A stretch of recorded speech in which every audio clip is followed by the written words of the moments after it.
And so there's two quotes in the book. Two of my favorite quotes. I've lived by these for probably 8 or 10 years.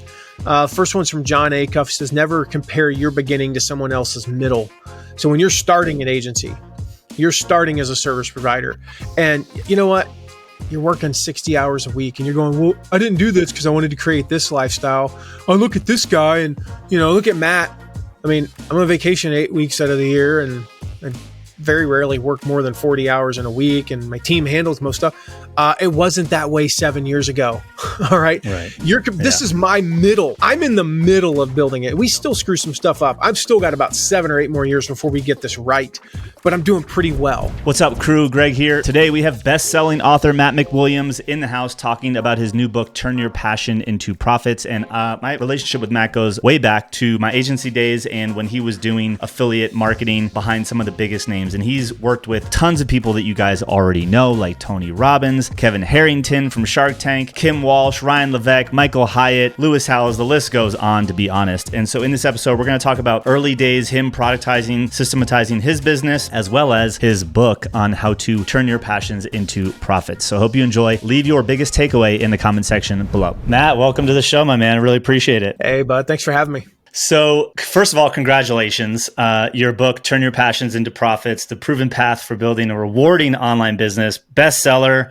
Not everybody can say that. So congratulations. Oh, that was kind of cool. Yeah.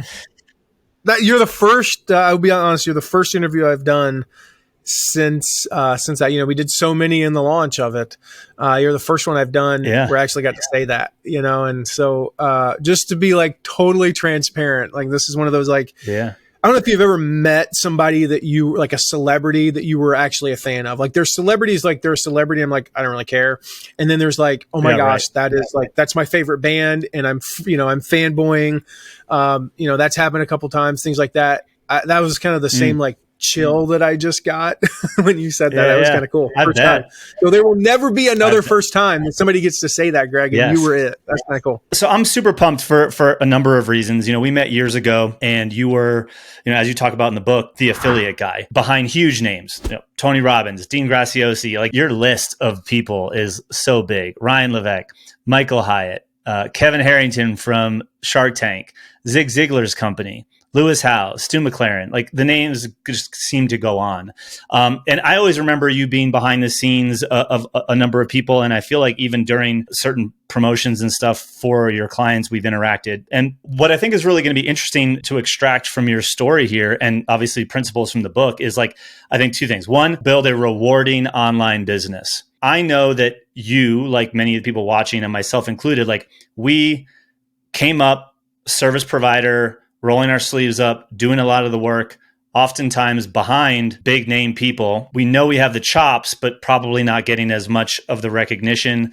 And possibly at some stages of your journey, I don't know, maybe I'm just projecting here. Like, man, I kind of feel like I'm an employee of these people the way that maybe my business was structured. And so maybe it wasn't as rewarding. And I think a lot of service providers like will latch on to, man, like I would love for this to be more rewarding. Like I've fallen out of love with what I've been doing and the way it's been done. And so I kind of want to dive into your story of like where you started from like kind of the service profession into where now you have multiple streams of income, best-selling author, out from behind the scenes, and giving other people chills when they get to sit next to you on the plane.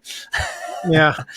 So like, can you tell us how'd you launch this? Like, how'd you get into affiliate in the first place? Absolute necessity. Memorial Day weekend, 2005. But one of my dearest friends, we still probably best friend in the world today. We've been friends for almost 30 years. We started a company the year before. And so the two of us plus another business partner, we basically were sitting there Saturday morning, again, Memorial Day weekend, 2005. And we're like, okay, guys, we don't have enough money to make payroll in 2 weeks. We had a small team, like 4 people, 2 of whom were overseas, a couple of part-time people locally, but so payroll wasn't a lot, but we didn't have enough money to pay them. And furthermore, we really didn't have enough money if we did pay them to keep any of the lights on or to keep the servers running or anything like that. And we were basically desperate. And so we did the equivalent of like trying to buy a house by digging through the chain, digging for change in your couch cushions type thing. We're like, well, if we do this, we can pick up like $50 here and like $200 here. And when I look back, I'm like, oh my gosh, how stupid were we, but that's what we knew. I mean, it was kind of the early days of online marketing. Yeah. I'd only had an email address for 4 years at that point. There was no, we were still using a thing called Meebo for instant messaging. If anybody can remember Meebo, I mean, like there was no Facebook. I remember Meebo. Yeah, there was no Facebook. I don't even think MySpace was really a thing just yet. I mean, no social media. This is the early days. And so we'd blown all of our money on things like banner ads and really other stupid marketing. And we're trying to figure out how to make this work. And I was like, well, I was listening to something this week and I heard about these things called affiliates. And I was like, I don't know. They're like people who promote you, but you don't pay them until after the sale is made. And in fact, back then it was more so common. This trend is changing, but like, you didn't pay people until like net 50, I mean, it was a long time after. Well, as a company with no cash flow and having spent a lot of money on marketing with no return, that was pretty promising. And we got all excited about it. And then Hunter, the CEO, my friend looks at me and goes, well, how do we find affiliates? I'm like, I don't know. So I spent that whole Memorial Day weekend. Like I'm supposed to go to cookouts. I'm supposed to have a few beers. I'm supposed to smell like barbecue on Tuesday morning still. I did none of that. I didn't leave the office all flipping weekend. I mean, I was spending 18 hours, 19 hours a day in the office. I was bound and determined to figure out how to do this thing. So I messaged our developer. He's in a country called Moldova in Eastern Europe, a former Soviet republic. I was like, do you think you could build this thing? I was like, I don't know how it works, but here's kind of what I want. Could you build it? And he's like, yes.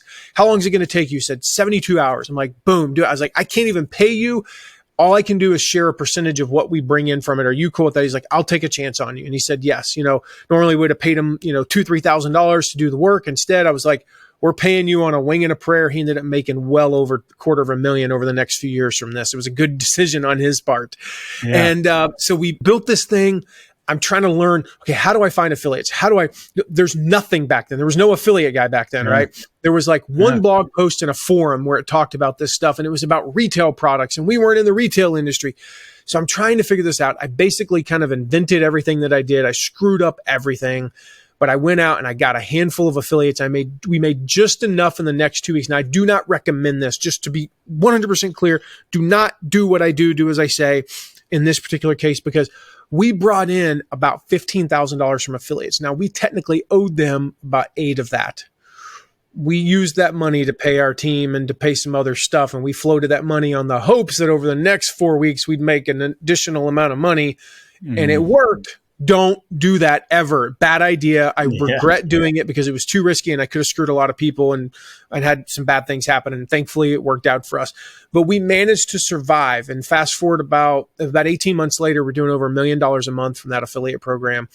Along those 18 months, I basically just kind of invented the systems. They're like, it was one of those like trial and error, right? Let's try this email. That didn't work. Let's try this email. That worked. All right. Document that.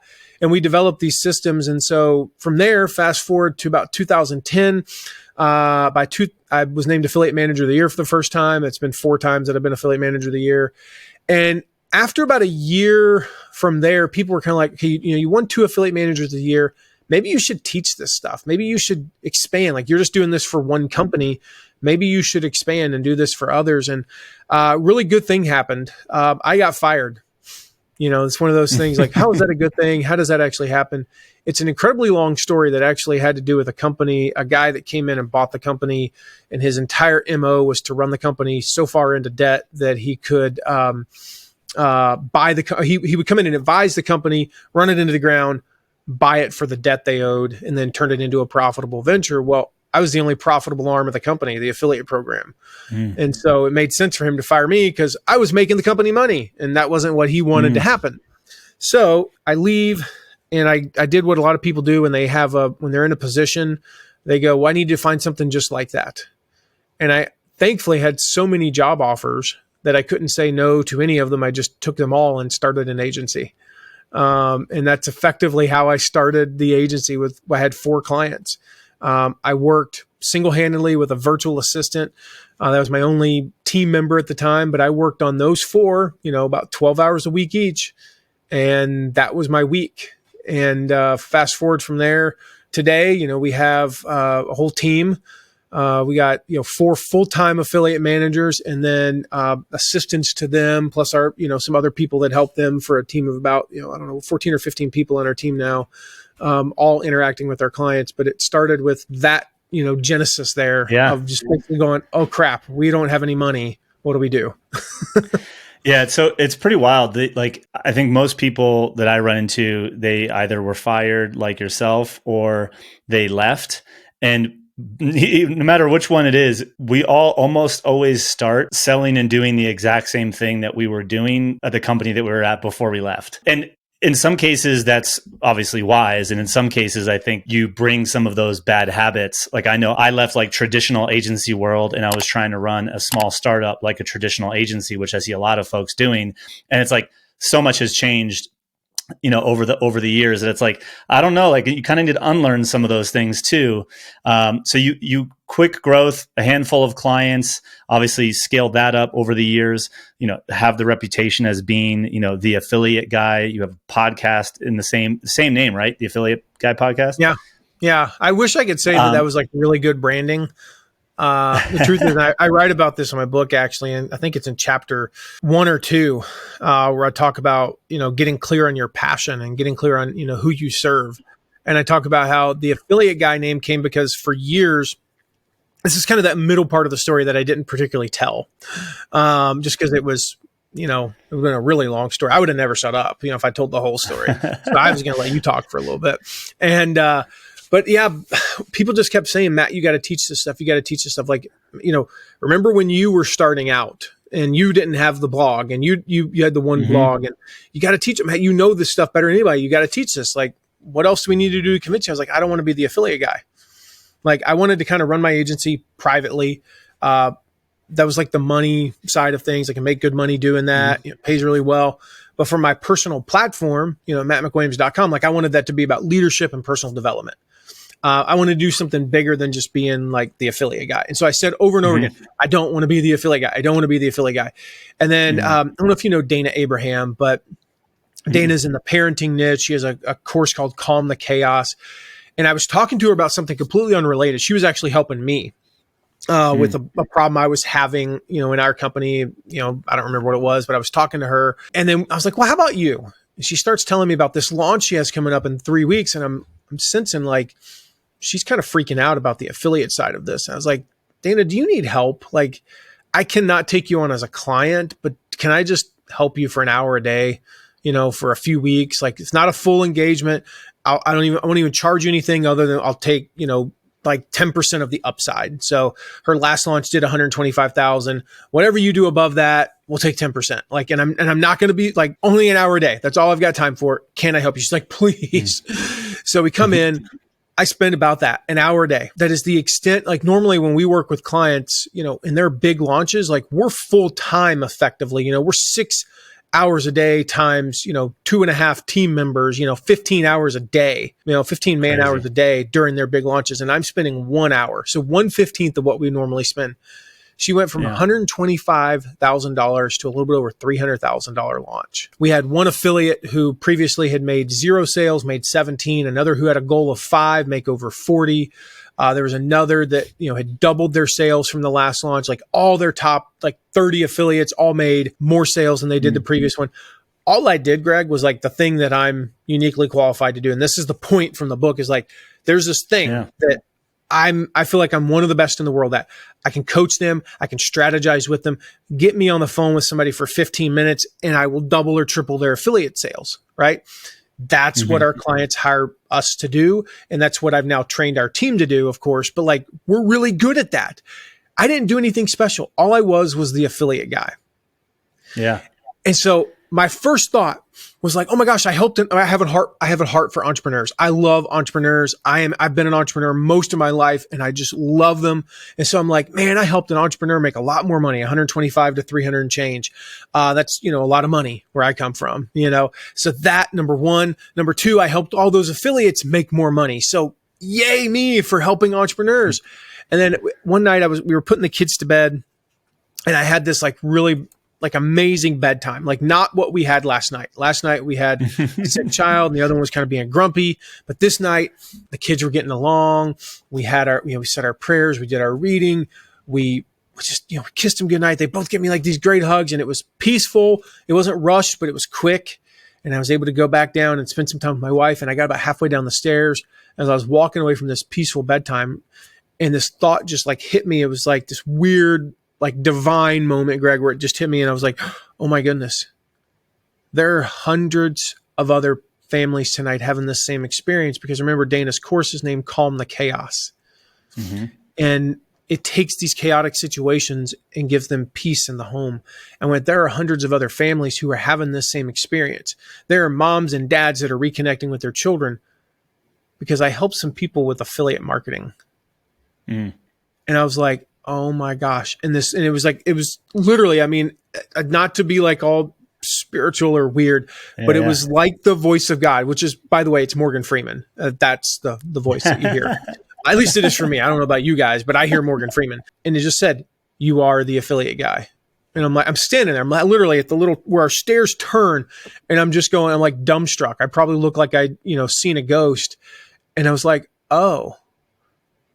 So I started the platform. I started the podcast and I named it The Affiliate Guy. And it had nothing to do with branding. I did not know that years later, people would be like, hey, so-and-so, you got, like all of our clients, they were introduced to us. You got to know Matt. He's the affiliate guy. He and his team are amazing. Like, great branding, right? I named it actually just as a reminder to me that, no, this is who you are and you can have an amazing impact on the world by teaching people affiliate marketing, by teaching people how to run an affiliate program. Like, you don't have to teach them, you don't have to save them from suicide.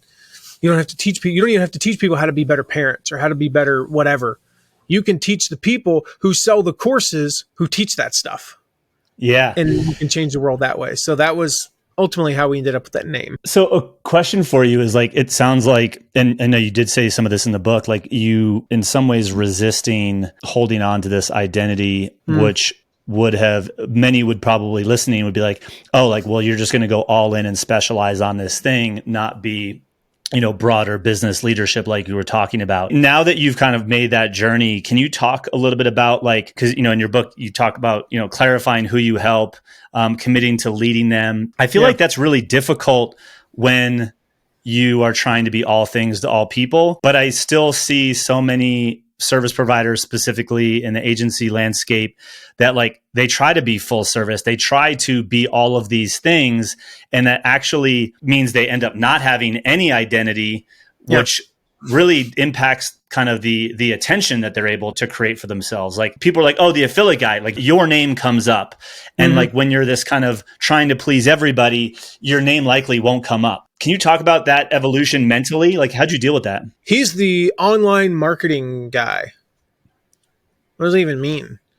I'll tell you, I made that mistake one time, Greg, and it was very early on. I worked with, I won't mention who the company is, but I worked with one well-known entrepreneur and their launch blew up. Like, it was unreal. Best-selling book when his previous book had sold 3,000 copies.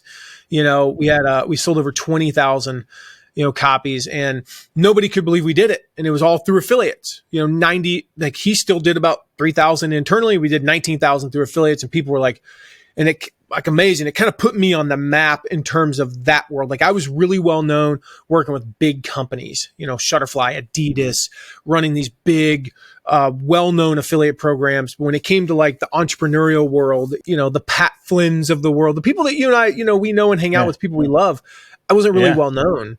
And this put me on the map. All of a sudden, everybody's knocking on my door. And one of the opportunities that came along was unfreaking real. Like, fast forward a couple years later, a few years later, my wife asked me, who are your dream clients? And I was like, well, let's see, Michael Hyatt, Tony Robbins, Jeff Walker, and I named one more that's a private one. I named 4 people. I'm like, but I'm never going to work with any of those people. I've worked with 3 of the 4 now.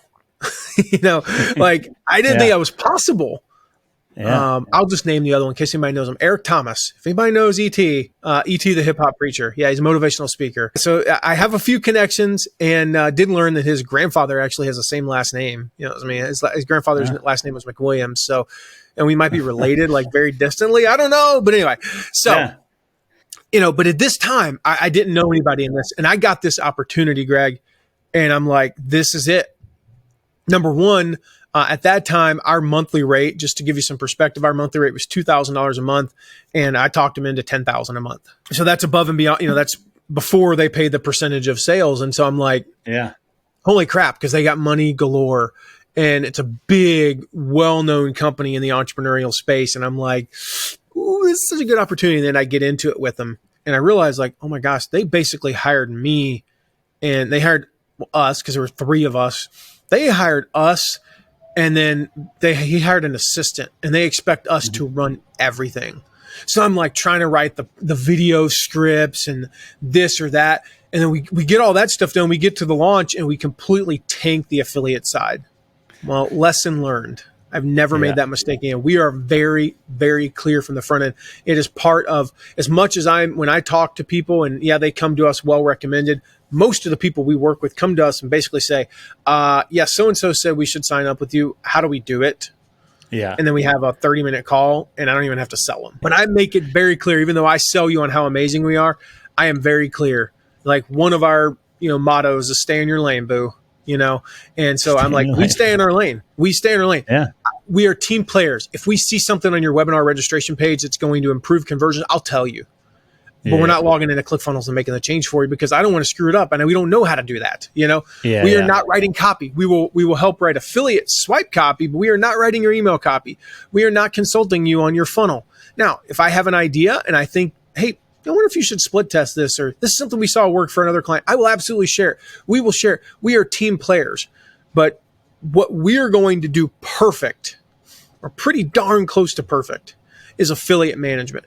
What we are going to do poorly, this is the biggest thing, we will suck at everything else. And if you need, if you need to hire, so right now we charge about $5,000 a month, and then a percentage of the fees. If all you have is a $5,000 budget for your marketing, do not hire us. Go get your funnels right, spend a little bit of money on paid ads and optimize those, and then you can hire us later to take that to the next level. But I'm like, I've told so many people, probably we've worked with 50 clients over the last 5 years, maybe 55 or 60, but I think it's about 50. We've said no to 400 to 600. I may have an entire folder in my Gmail that's just people that we told no to because we asked 7 questions before I'll even talk to you. And if all 7 questions are not, it's not that they're in the affirmative, but if you don't answer them correctly, if your revenue is not at a certain point, and you haven't done this, and you don't have at least one funnel doing this amount, and so on and so forth, we just won't work with you, because I know what's going to happen. And I've made that mistake one time, and it burned me so bad. I was like, there's no way I'm ever screwing that up again. If there's one lesson that everyone can take from this, like, I would not be upset if this was the only one, because the commitment to specialization, becoming the best at that thing, obviously does so much more good than bad for you. From the, like, yes, it sounds good to be known as, the affiliate guy or the insert whatever you are type of gal, but like, that's one thing. But like, the pain that you went in from that one mistake, right? Like, I know people that are literally dealing, like, that's their business is dealing with the consequences of taking on stuff that they shouldn't have, because it's not their domain. It's not like really their expertise. They're doing it because they didn't know where the next client was coming from. And like, they're throwing money around trying to figure out and learn all of these things in real time, and thus not making any money. And so like, you gotta become known for something. So, And I want to touch real quick on that, because this is something that took me a while to figure out what's the solution to that problem. When a client comes to us and says, we need help setting up another funnel, I have contacts. I have people who, back in the day, if they needed to know mobile, I would send them to you. Yeah. I don't know mobile. Go talk to Greg, and then you're going to pay me an affiliate commission on that referral. It's a great way to make a little bit of money. So we have contacts. Like, I know exactly who to refer you to. Oh, you need to know how to set up Infusionsoft. Another thing that I know back in the day you did, then go to this guy. I have contacts there. Funnels, go to, John. You want to learn how to set this up. Boom, go to this guy. Like, I'm not We're not a full service, all those things. Because where does that end? Like, that's the thing is, Right. Wow, we're just a full service business consultant. It really? You consult on everything in the business? That's asinine, And so, we basically said, the words I use are, listen, he's the best guy I know at this. He has the Matt McWilliams stamp of approval. And by the way, when you talk to him, he's gonna, he's gonna give you like $1,000 free consultation call. If you decide you can do it yourself based on what he gave you, like no hard feelings between any of us. And if you do decide to use him, he's gonna give you a discount, because you came, because I referred you, because that's what he does for our clients. So now our clients have never been like, oh, wow, you mean you don't do that? No, they're always like, wow, thank you for the referral. Yeah.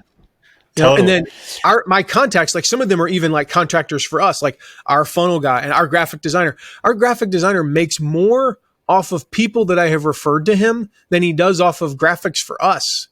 He makes like $1,000 a month from us. He makes like $4,000 or $5,000 a month off the people we refer to him, And I'm like, how cool is that? Because effectively, it's one of the reasons why why we only pay him $1,000 a month is if we paid him full rate, it'd probably be $2,500. So I save $1,500 a month in graphic design by sending people to him. So it's a great way to, and our clients feel like they're handled well, and we save some money, which is great, Totally. And by the way, guys, in the description below, I'll link out to get Matt's book. Guys, you can get the book anywhere. You can go to Amazon. You can go to stores, Barnes & Noble. There's even like a small store in Hamilton, Ontario that has 3 copies last I looked because they ordered 4. It's all over the place. The best place to go is the link that Greg's going to give you. It's actually passionsintoprofitsbook.com/Hickman. Use that link, guys, because we got over $500 in special bonuses for your listeners, Greg. So awesome. Make sure you use that link. Again, if you see it in the stores, grab a copy and then just go to that link and you can redeem the receipt there and get all the bonuses. So that doesn't mean if you're listening to this right now and then you walk into a Barnes & Noble right now, at last time I look, and most of the time it's front and center, in the new nonfiction section. But anyway, go to that URL and redeem your bonuses there. Yeah, thank you for giving all those bonuses away. That's amazing. You talk about play your own game, which hit for me. And inside of that step, you talked about the advantage of disadvantages, and like I don't know if these were your words, but like your ignorance as a provider, as an entrepreneur, is actually and can also be your strength. Can you talk a little bit about that and maybe elaborate on how that could be playing true for our people? Yeah, that's in step 2, which is all about leadership. And this can be, again, for service providers, sometimes we think we have to be the world's leading expert on something. And that's not always true. That the leadership model that we use as a company is to be one step ahead. And that example that we give in the book, I talk about, just imagine you're on a hike with like a super fit. We have that one friend who's like the super fit guy. He's had chiseled muscles since he was 16. He wears bike shorts to a cookout, jogs in place at stoplights. You don't have to ask him if he's done CrossFit because he's already told you 3 times today. And, smells like soup mix all the time. Nobody knows why. And so we're on a hike with him and he's 2 miles up ahead yelling back at us, and saying, hurry up and watch out for the what? Like, you're 2 miles ahead of me. We think we have to be a leader. We have to be that 2 miles ahead when we really don't. The better place to lead from is one step ahead, because we can reach back, hold their hand and say, hey, watch out. This next step is dangerous. And so there's 2 quotes in the book. 2 of my favorite quotes. I've lived by these for probably 8 or 10 years. First one's from John Acuff. He says, never compare your beginning to someone else's middle. So when you're starting an agency, you're starting as a service provider, and you know what? You're working 60 hours a week and you're going, well, I didn't do this because I wanted to create this lifestyle. I look at this guy and, look at Matt. I mean, I'm on vacation 8 weeks out of the year and I very rarely work more than 40 hours in a week, and my team handles most stuff. It wasn't that way 7 years ago. All right. This is my middle. I'm in the middle of building it. We still screw some stuff up. I've still got about 7 or 8 more years before we get this right, but I'm doing pretty well. But it's 7 years now since I started doing this. Like, we didn't hire our first affiliate. It's been 5.5 years since I hired my first affiliate manager to come on and do things with me. It was another half a year before I turned it over to them completely. This has been a process. So never compare your beginning to someone else's middle. And the other one is from a guy named Stephen Furtick. And he says, the reason that people struggle with insecurity is because we compare our behind the scenes to everyone else's highlight reels. So I talk about it more openly than most people. I talk about the struggles, but think about it in parenting. What do I post on social media about my kids? My kids scored the winning goal. Look at how beautiful my kids are. I don't post on social media and go, yeah, my teenager just said she hates me. Yeah. My son, because he didn't get to play Nintendo, says he wishes I wasn't his dad. Nobody goes on social media and posts that. I mean, very few people do. So we as parents, we go, wow, my kids are saying bad things about me. I suck. I am a terrible parent. No, you're not. You're comparing your behind the scenes to everyone else's highlight reel. And so then we talk about in that chapter, and I'm just setting that up, like the advantages of your disadvantages are, we see all those things and go, gosh, I'm new. I'm by myself. It's just me and maybe a VA. Then do what I did. When I first started, I said, hey, listen, I would do the sales calls. And hey, just to let you know, when I say work with us, it's me. You're going to be working directly with me. I'm going to be on every single call. I don't say this today. Why? Because it's not true. I'm on 2% of the calls. I am on the onboarding call, usually for about a half hour to an hour, and then I leave. And then every now and again, if need be, I'll hop on a call. Sometimes I'll just hop on a random call for 5 minutes and say hi to the client and, give a rah-rah speech. And then I've got to go. But I'm not on 97% roughly of the client calls. But early on, I use that to my advantage. Well, it's a disadvantage, really. It's just me and a VA, But I played that up, how they got my personal attention. You got my personal cell phone number. Of our clients right now, there's one, and it's only because we were friends before we worked together, that has my personal cell phone number. My clients don't even have my cell phone number. They can't text me at 11 o'clock at night anymore because they don't have the number. How cool is that? Don't give out your number, people. Yeah. In the beginning, it's okay though. Exactly. That was the advantage of my disadvantage. And there's so many like that, whether it's, maybe the disadvantage is, that, wow, you're not super well known. Okay, cool. What does that mean? It means that you can lower the bar to who you work with, and you can learn. Here's the deal. I made that one mistake where I wasn't a bad client. It was my screw up. I'm thankful for every one of my bad clients over the years. I learned so freaking much from those bad clients. And so that's again, when you're starting out early on, your barrier to working with you is smaller, and you go, well, that means I have to work with clients I don't really, okay, cool. It's a learning opportunity, learn stuff. When you're starting out, and they have your cell phone number, you begin to see, okay, what are the questions that people are asking? Are these questions that I could have headed off in the meeting at 2:00 today? Or in the onboarding. And so we started learning these things over time. And so I think, the idea of just taking advantage of those disadvantages, whether it be in the sales process or in the, in your process, like how you actually work, it's super advantageous. Versus if you try to scale too quickly and bring on team members too quickly before you've even really kind of, I wouldn't say perfected the process, but gotten the process to at least an A-. That's where we've messed up, was when I've taken B- processes and then delegated them. No, I need to get it to A- before I delegate it, maybe a little bit higher. So you can look at it as a disadvantage, or you can look at it, and there's tons of examples in the book, where I walked through, here's how this person turned this disadvantage, this seeming disadvantage, into an advantage. What I kind of want to talk about now, and maybe this kind of brings us to a close, is at AltAgency, we believe that the lines between an agency, a consultancy, now an educator, a trainer, they're the blurriest that they've ever been. Yeah. And that's actually a good thing, because it opens up opportunities for us as providers who, might not be able to serve 20 clients at a time because of our capacity, to make income in other ways. You have this book that is, it's probably not a big one. It's a revenue stream, obviously brings a lot of attention. And there's a sequence in your career and expertise that this book came out. then you also said, you were walking down the stairs, you're that kind of epiphany that you had, Dana, where you're like, wait, you didn't do the service for her. You advised her, like you kind of consulted, and like now you have courses and you have some other income streams. Can you talk about like the expansion of revenue, like based off of all of the expertise that you had created kind of while in the trenches? Yeah, for us, it's been pretty simple.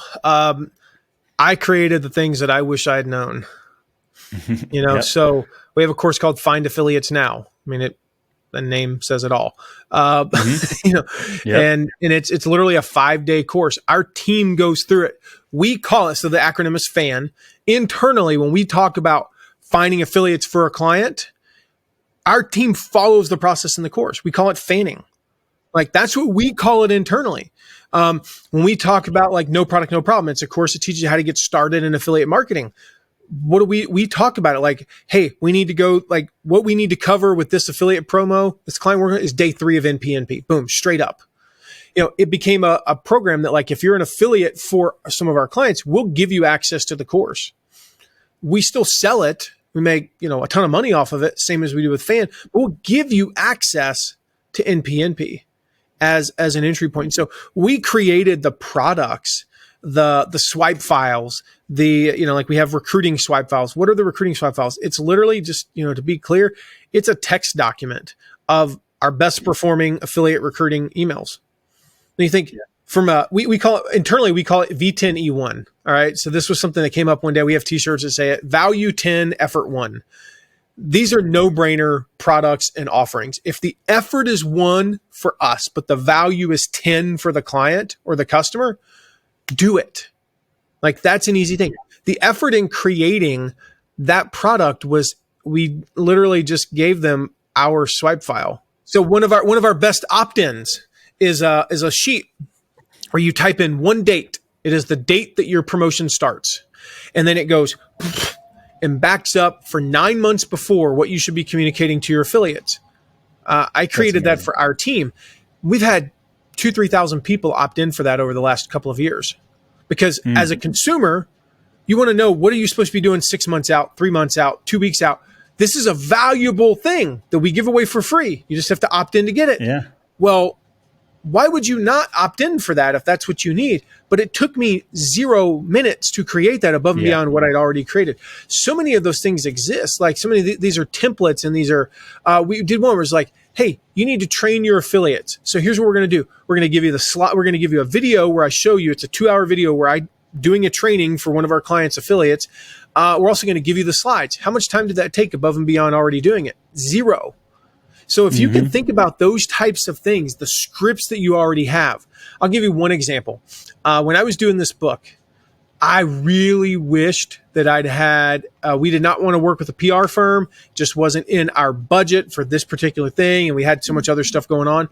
But if you had said, man, for $500, I'll sell you my scripts that I use to reach out to major media, that you already have, or for $1,000, I'd have bought those. I'd have bought them, gave them my team and said, hey, go figure this out and get me on some major media, like think about those types of things where it's a V10E1, value 10, effort 1, and then sell them, to the public, so to speak. That's literally all we've done. The course, the fan course took me about a day to create. My first course that I created back in 2017 took me 80 to 100 hours. This one took me about 6 hours, maybe on the high end. And that's including, I did my own video editing on that one because it was so easy that it was like, I don't even want to hand this off to somebody. It's going to take me 45 minutes to do the video editing. It wasn't even worth me explaining what I wanted at that point. It was so little. Yeah, I think the key takeaway, and we actually have a couple of videos on the channel about this notion of sell your byproducts, right? So guys, if like you're hearing what Matt just said, it's like he was using these things in his business, and whether maybe they were the sexiest things of all, but they became his lead magnet. They became products that he could sell to other people that require little to zero fulfillment, creates a new revenue stream. Like there's expertise that has been codified and tools and resources like these scripts and templates that most of you probably have if you've been in business for a couple of years or more, that are low-hanging fruit opportunities to start monetizing, where it's not equally tied to, having to go hire a ton more people or Yep. all of these new incremental hours that are tied to your labor, because you now have these things that are kind of, disconnected from, your time. So super cool to see. How long in that journey from like you were doing this, the agency services, to like how far after that did these other courses come? About a year and a half. A year and a half. Cool. I would say after we launched, so we launched Jeff Goins, Lewis Howes. We had everything in place before we were working with Michael Hyatt. So yeah, about a year, probably when the genesis of it. And then I think I started creating the content around 6 months. It was just kind of like build the audience. Mm-hmm. But naturally, like early on, most of the audience was people who'd been affiliates for our clients, and other people who kind of like saw our clients, but they were like, well, I'm not at that level. I can't hire, Matt and his team. That's the reality, is we're working with the top 1%, in our niche, basically. So it's, what about the other 99%? And if you break that down, it's like, well, the next 9% will do coaching. They can't afford to hire us to run it, but we can coach them on how to run it themselves, which 7 out of 10 times leads to us doing it anyway, 6 months, a year down the road, because we get them to that point. Then you got like the next 20% that are like, well, I'll buy a course. You get the next 20% that are like, well, I'll buy the templates. I'll buy something that's, under $100. Then you kind of get the next 40% or 50% that are like, well, I'll do the free stuff. And then people just, it's typical customer ascension, right? The free people, some of them end up buying something, some of them don't. Some of them end up scaling up to that. But even amongst that bottom 50%, they might come to us and go, well, I want your free, one email, your best performing, affiliate recruiting email of all time. We give that away for free, So like they go there, they get that one email, and then 2 years later, they're like, well, I want to go buy product launch formula. And they buy through our affiliate link. We make it $800 off of them. So it's like, we win either way, Right. The cool thing about the products that either we sell or, we do as an affiliate, is we either have no fulfillment, i.e. the affiliate products, we have no overhead whatsoever, or when we sell a course, our overhead is less than, 4%. Credit card processing, and typically per customer, we spend an average of about 6 minutes in customer service time at, $30 an hour. So whatever the math is on that. So that's the great thing about those, is the overhead is virtually zero, while the total revenue is about 60% of what we bring in from clients. Honestly, net profits probably within $100,000 of each other over the course of a year. It's pretty close. Yeah. That's amazing. Dude, I know we didn't cover all of the parts of the book, but that's more reason for people to go grab it. Exactly. There's tons of bonuses in the description below, guys. Turn your passions into profits, the proven path for building a rewarding online business. Literally lays out step by step all the way from choosing who you want to work with to monetization. And one area that many of you guys, at least watching this channel, need to focus on is how to get attention. And he dissects that really, really well inside the book as well. Matt, thank you so much for spending your time with us. Where can people find out more about you? Yeah, it kind of depends on where you're at, guys, but passionsintoprofitsbook.com/Hickman. That's the number one place to go to grab a copy of the book. Otherwise, if you go to mattmcwilliams.com right away, like the very first thing, you'll see 2 buttons, and you're basically self-identifying. Click on one of those buttons. It'll take you to the right place to get started, depending upon where you're at in your journey. Maybe you've got a great successful agency and you're looking to start selling courses. Cool. Newsflash, affiliates are the best way to sell courses. Maybe you're like, I don't even know. I somehow stumbled on this podcast and I don't even know where to start. There'll be a button there that tells you where to go. So click on one of those buttons, get started for free. And, on the site, there's ways to contact me. My text number is on there, where you can text me anytime. I am the one that responds to those. No, it is not my personal cell phone number. There's like 9 people on earth that have that. So, but you can text me if you ever have a question or something. So all that's on at mattmcwilliams.com. I love it. Thanks for your time, man. Really a pleasure. And guys, thanks, Greg. As you specialize, if you're not even going to just get the book, which again, you should, like, just pay attention to how Matt shows up, like in the market, right? With his expertise, like take notes, because those are things that you can be doing as well to become the person known for the area of expertise that you have. So Matt, thanks again for sharing your time with us. We really appreciate it. Thanks, Greg.